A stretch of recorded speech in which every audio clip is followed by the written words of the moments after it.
సుధాకర్ రెడ్డి గారు నమస్తే సార్. నమస్తే అండి శ్రీకాంత్ గారు. సార్, బీజేపీ కుటిల రాజకీయాలు చేయటంలో మీరు ఒప్పుకున్నా ఒప్పుకోపోయినా మాత్రం సిద్ధహస్తులు అనమాట వాళ్ళు. వాళ్ళు ఏ టైంకి ఏం అవసరం వస్తుందో దాన్ని బాగా వాడుకుంటా ఉంటారు. మనం పుల్వామా దాడులు చూసుకున్నా సరే, లేకపోతే పాకిస్తాన్ మీద అటాక్లు చూసుకున్నా సరే, సర్జికల్ స్ట్రైక్స్ చూసుకున్నా సరే, ప్రతిదీ ఎలక్షన్స్కి ముడిపడే ఉంటుంది. దానికి ప్రతిపక్ష పార్టీలు కూడా అన్ని కూడా మోకరెళ్తున్నాయి అనమాట, వాళ్ళ ట్రాప్లో పడిపోతా ఉన్నాయి. అలాగే ఇప్పుడు 2024 ఎలక్షన్స్కి వాళ్ళు కొత్త తీసుకున్న అస్త్రం ఏంటంటే అయోధ్య. సో డెఫినెట్ గా దీని వెనకాల వాళ్ళకి ఎలక్షన్ ఎజెండానే ఉంది, అది మనకు క్లియర్ గానే తెలుస్తుంది. కానీ మళ్ళీ ఆ ట్రాప్ లో అన్ని పార్టీలు పడతాయేమో అనిపిస్తుంది. ఇప్పుడు మనం చూస్తే అయోధ్యకి అందరికి ఇన్విటేషన్లు వచ్చినాయి, మీ చంద్రబాబు గారికి కూడా ఇన్విటేషన్ వచ్చింది, చంద్రబాబు గారు కూడా వెళ్తున్నట్టు మనకి సంకేతాలు వచ్చినాయి. కానీ కాంగ్రెస్ వాళ్ళు ఈ అయోధ్య వాళ్ళు రామ మందిరానికి వ్యతిరేకం కాదు, అసలు నిజంగా చెప్పాలంటే రామ మందిరానికి పునాది పడిందే వాళ్ళ హయాంలో. దాంట్లో రాజీవ్ గాంధీ గారు కానీ లేకపోతే పివి నరసింహారావు కానీ వీళ్ళందరికీ కూడా చాలా విశేషణ ఆ, ఇది ఉందన్నమాట చేయటంలో. కానీ ఇప్పుడు ఎందుకు అంటే బీజేపీ మరీ పొలిటిసైజ్ చేసినాక దీనికి కొద్దిగా దూరంగా ఉందామని వాళ్ళు నిర్ణయించుకుంటున్నారు, ఆలోచిస్తున్నారని చెప్పి మనకి వినపడతా ఉంది సార్. నిజంగా గనక రామాలయానికి, అయోధ్యకి, ప్రతిష్టకి దూరంగా ఉంటే మాత్రం కొంచెం ఎక్కడో కాంగ్రెస్కి దెబ్బ తగులుతుందేమో అనిపిస్తుంది. వీళ్ళు బీజేపీ ట్రాప్లో ఇంకా పడతానే ఉన్నారు, వీళ్ళు కౌంటర్ రాజకీయాలు నేర్చుకోలేకపోతున్నారు అంటాను సార్. మీరేమంటారు దీనికి?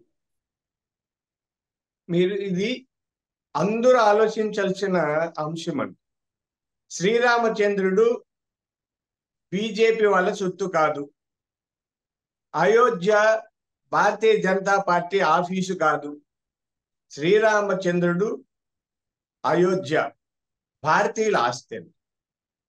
ఈ భారతదేశంలో ఏ మతం ఉన్నా, ఏ కులం ఉన్నా, ఎవరైనా సరే వాళ్ళందరూ కూడా శ్రీరామచంద్రుడు, సీతను ఆదర్శంగానే భావిస్తారండి. మతాలతో సంబంధం లేదండి. ఎవరమైనా రామరాజ్యం కావాలని కోరుకుంటారు.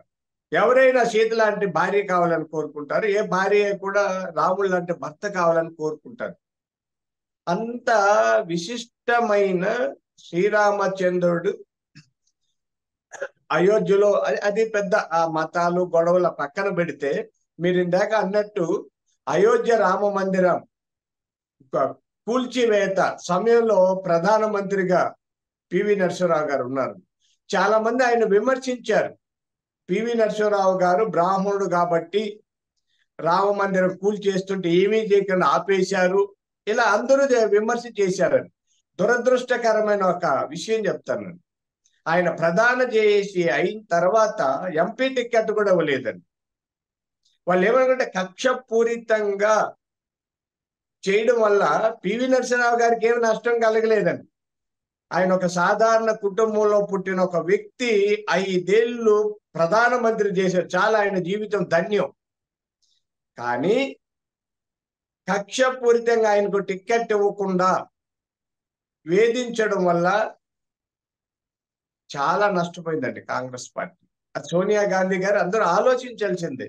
అంటే ఇక్కడ అన్ని పార్టీలలో మతాలని, కులాలని వాడుకుంటారండి. దాంట్లో కొత్తగా చెప్పేది ఏమి లేదు. అందరికీ దాన్ని మనం దాచిపెట్టేది లేదు.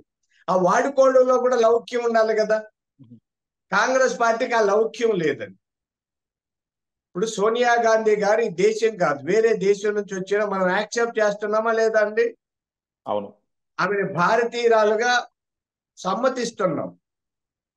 ఆమె కొడుకుల్ని లేదా కూతుర్ని అందరిని కూడా భారతీయులుగానే గుర్తిస్తున్నాం. మనమేం విదేశీ వనిత అనడం లేదు ఆమెను. అలాంటి దశలో మరొక మతం కోసమో ఇంకొక దాని కోసమో రామ మందిరాన్ని వ్యతిరేకించడం శుద్ధ తప్పండి. అది చేస్తే కాంగ్రెస్ పార్టీ చాలా నష్టపోతుంది. అందరూ వెళ్తారు, దేవుడు పెట్టారు. రేపు భారతీయ జనతా పార్టీ వాళ్ళు కట్టేవాళ్ళు కదా.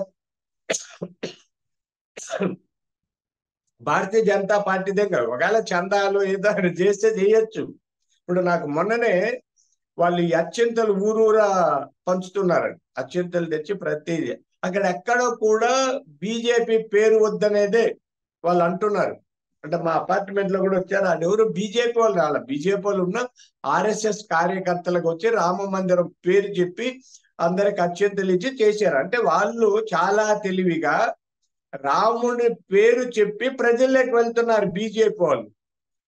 మీరు అన్నట్టు నాకు దాని మీద స్పష్టమైన అవగాహన లేదు. కానీ కాంగ్రెస్ పార్టీ వాళ్ళది బీజేపీ సొత్తు, అక్కడికి ఎవరు వెళ్ళకండి అని అనుకుంటే తీవ్ర స్థాయిలో నష్టపోతారండి. ఇప్పుడిప్పుడే ఏదో కర్ణాటకలో వచ్చింది, తెలంగాణలో గెలిచాము, సౌత్ ఇండియాలో అయినా అంటే దక్షిణ భారతదేశంలో అయినా మాకు కొంత శక్తి ఉంది, ఉత్తరాలో కూడా పడతామనుకునే స్థితిలో రాముణ్ణి లేదా రామ మందిరాన్ని, అయోధ్యని మాది కాదు అది ఇంకొకటిది బీజేపీ సుత్తన్నట్టుగా కానీ ప్రవర్తిస్తే కాంగ్రెస్ దెబ్బ తినక తప్పదండి.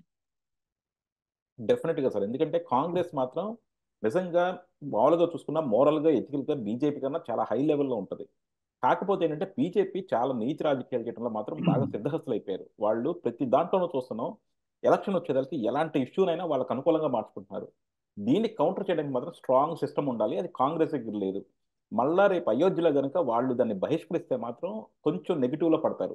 ఇండియా అని పేరు పెట్టి అలయన్స్తో చాలా బీజేపీ కన్నా లేకపోతే ఎన్డీఏ కన్నా ఒక ముందు స్టేజ్లో వచ్చారు. కానీ మళ్ళీ ఇప్పుడు ఈ అయోధ్య విషయంలో మాత్రం కొంచెం బ్యాక్ స్టెప్ వేస్తున్నారేమో, చూద్దాం దాన్ని ఎలా డీల్ చేస్తారు. Thank you sir, thank you very much.